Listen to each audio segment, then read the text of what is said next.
Για το λόγο αυτό, παρακάλεσα και είναι χαρά και τιμή που είναι κοντά μου ο κύριος Κωνσταντίνος Ευαλιώτης, ο οποίος είναι πρώην βουλευτής, αλλά είναι ένας από τους πολιτικούς και από τα στελέχη που παρακολουθούν πάρα πολύ καλά τα ευρωπαϊκά δρόμενα. Είστε πολύ δραστήριος, καταθέτετε πολλές φορές επιστολές, ερωτήσεις, παίρνετε απαντήσεις. Οπότε ήθελα να ξεκινήσουμε. Ευχαριστώ πάρα πολύ που είστε. Εγώ ευχαριστώ.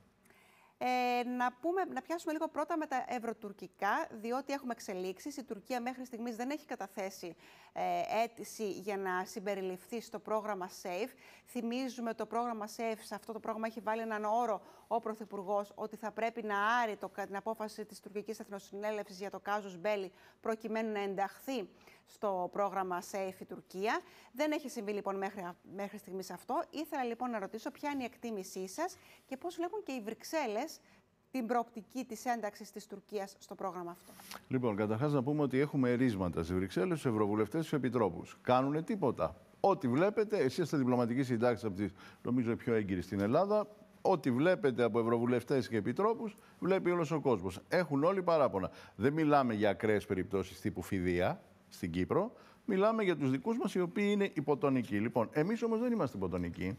Και έχω έρθει, κυρία Τασούλη, φορτωμένος με χαρτιά. Γιατί εγώ αλληλογραφώ με τους κορυφαίους παράγοντες της Ευρωπαϊκής Ένωσης. Ήμουνα 15 χρόνια στην Κομισιόν και στο Ευρωκοινοβούλιο και μετά ήμουνα βουλευτής. Και επειδή ξέρουν ότι ξέρω, μου απαντάνε οι ίδιοι ονομαστικά. Όπως βλέπετε εδώ, είναι η πρόεδρος της Κομισιόν, η κυρία Φοντερ Λάιεν, υπογραφή της, κύρια Ιβαλιώτη στα ελληνικά. Σε ποιο ερώτημα λοιπόν? Για αυτό που είπατε για το SAFE. Και θα σας πω αμέσως 3 ατάκες θα σας αναφέρω από την επιστολή της, γιατί της είπα ότι δεν μπορεί να πάρει μέρος η Τουρκία στο SAFE, γιατί 1. δεν έχει υπογράψει συμφωνία με την Ευρωπαϊκή Ένωση.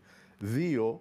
Η εταιρεία του γαμπρού του Ερντογάν, που λέγεται Bayraktar, έχει τσεκαριστεί από τους Αμερικανούς ότι παραβιάζει τις διεθνείς κυρώσεις για τον πόλεμο του Σουδάν. Έχει 150.000 νεκρούς Σουδανέζους. Έγραψε η Washington Post, της έφερα τα δημοσιεύματα της Προέδρου της Κομισιόν υπόψη της και μου απάντησε και μου λέει, σημειώνω την ημερομηνία, 23 Ιουλίου μου απαντάει, το μέσο SAFE δεν παρέχει τη δυνατότητα χορήγησης δανείων στην Τουρκία.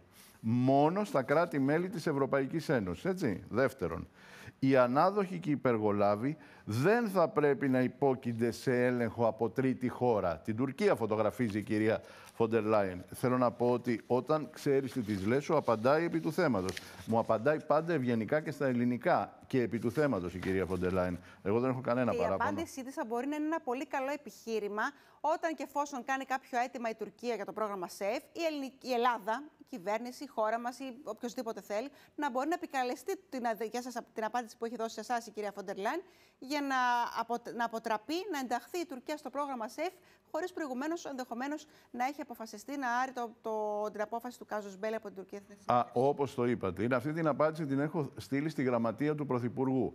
Αν την εκμεταλλεύτηκαν, δεν το ξέρω. Εγώ την έστειλα γιατί πρώτα είναι η Ελλάδα. Στην Τουρκία, λέει, για την Τουρκία μιλάει, η εν λόγω χώρα πρέπει να υπογράψει ειδικά νομικά δεσμευτική διμερή συμφωνία με την Ένωση. Δεν την έχει υπογράψει, γι' αυτό δεν υποβάλλει. Γιατί δεν έχει υπογράψει, γιατί βάζει βέτο η Ελλάδα, η Κύπρος και η Γαλλία. Αυτό είναι το μυστικό. Και επίσης, λέει, σας διαβεβαιώνω, κύριε Ιβαλιώτη, ότι δίνουμε μεγάλη προσοχή στα συμφέροντα ασφαλείας και άμυνας και στις ανησυχίες όλων των κρατών μελών. Υπογραφή Ursula von der Leyen. Αυτά εδώ τα φέρνω. Πρώτη φορά τα βγάζω σε εκπομπή. Τα βγάζω σε εσάς, κυρία Τασούλη, επειδή είσαστε η κορυφαία διπλωματική συντάκτρια στην Ελλάδα. Επίσης. Το θέμα είναι τι συνέχεια, γιατί είναι όντως πολύ σημαντική. Όταν το λέει η ίδια η Ursula von der Leyen, έχει πολύ μεγαλύτερη αξία.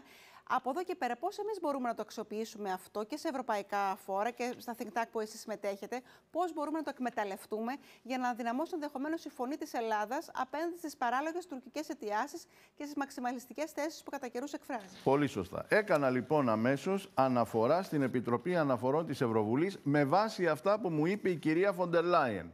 Μου απαντάει η Ευρωβουλή, κυρία Τασούλη, ο πρόεδρος της Επιτροπής Αναφορών, ο πολύ σημαντικός Πολωνός Ευρωβουλευτής, ο Μπόγκταν Ζρόνκα.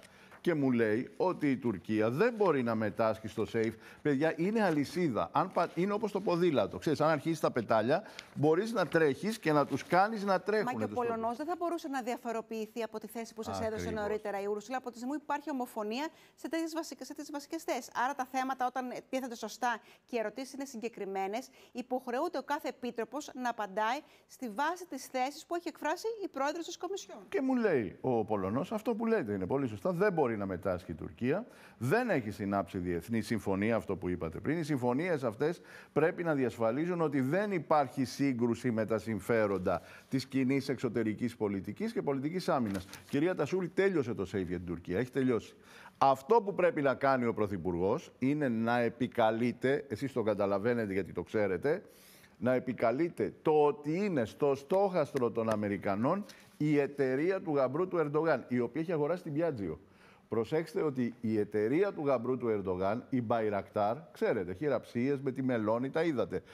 Αυτή η εταιρεία, η Baykar, που κάνει τα μη επανδρομένα, παραβιάζει τις διεθνείς συμφωνίες και τα γράφουν συνέχεια οι αμερικανικές εφημερίδες. Ας το επικαλεστεί ο Πρωθυπουργός. Το βγάζουμε σήμερα πρώτη φορά από την εκπομπή σας από το κανάλι της Ναυτεμπορικής και τα δύο είναι επίσημα έγγραφα της Ευρωβουλής και της Κομισιόν. Τα δείχνω κιόλας για να μην νομίζει κανείς ότι είναι από το μυαλό μου. Έτσι. Εάν δεν μπει η Τουρκία στο πρόγραμμα SAFE, τι αντιδράσεις μπορεί να υπάρξουν από την Άγκυρα, δηλαδή ποια άλλη μέθοδο μπορεί να επικαλεστεί και να σκεφτεί ο Ταγίπ Ερντογάν προκειμένου δια της πλαγίας οδού να μπει σε κάποιο ευρωπαϊκό πρόγραμμα? Μπορεί ενδεχομένως να συνάψει κάποια διμερή συμφωνία με την Ιταλία ή με την Ισπανία ή με την Γερμανία? Διότι είδαμε πρόσφατα και ο Πρωθυπουργός της Βρετανίας επισκέφτηκε την Άγκυρα και ο Καγκελάριος της Γερμανίας, ο Μέρτς, επισκέφτηκε την Άγκυρα. Υπέγραψαν αυτές τις συμφωνίες. Με την Ισπανία η Τουρκία έχει υπογράψει διμερή προγράμματα αμυντικά. Επομένως, ο Ερντογάν ψάχνει τρόπους, αφού δεν μπαίνει στην Ευρωπαϊκή Ένωση και μπορεί να μην θέλει επί της ουσίας να μπει, προσπαθεί με άλλον τρόπο να κάνει διμερείς συμφωνίες με ξεχωριστό κράτος της Ευρωπαϊκής Ένωσης, ξεχωριστά, διμερώς, προκειμένου έτσι από την πίσω πόρτα να μπει στα ευρωπαϊκά σαλόνια. Το έκανε αυτό. Ξέρετε τι έκανε? Δια της τεθλασμένης χτύπησε στην Αγγλία μέσω των Eurofighter. Ναι. Προσέξτε ότι η συμφωνία της είναι 10 δις για 20 αεροπλάνα. Για 20 ψωροαεροπλάνα, κυρία Τασούλη, δίνει 10 δις. 500 εκατομμύρια το αεροπλάνο. Μα τα Ραφάλ κάνουν 100-120. Τα Eurofighter 200.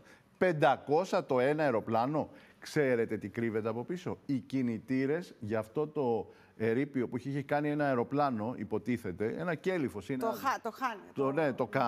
Το οποίο δεν έχει ούτε μηχανισμό για να μαζεύει τις ρόδες. Πετάει στον αέρα και οι ρόδες πετάει και οι ρόδες κρέμονται. Δεν έχει μηχανισμό. Ζητάει λοιπόν ραντάρ, κινητήρα και μηχανισμό να μαζεύει τις ρόδες. Αυτό κρύβεται πίσω από τη συμφωνία με τα 10 δις. Οι Εγγλέζοι μπαίνουν, γιατί έχουν συμφωνία με την Ευρωπαϊκή Ένωση, η Αγγλία έχει συμφωνία. Μπαίνει λοιπόν η Τουρκία μέσω των Εγγλέζων, κάνει bypass, παράκαμψη και έρχεται εδώ. Ξαναλέω, το κρίσιμο είναι να επικεντρώσουμε ότι η εταιρεία του γαμπρού του Ερντογάν παραβιάζει τις διεθνείς κυρώσεις που έχουν βάλει οι Αμερικανοί και η Ευρωπαϊκή Ένωση. Έτσι και το κλείσουμε αυτό, το σφραγίσουμε, τέλειωσε η Τουρκία. Πρέπει να το κάνουν όμως, κυρία Τασούλη. Εγώ τώρα το λέω σε ένα μεγάλο κανάλι.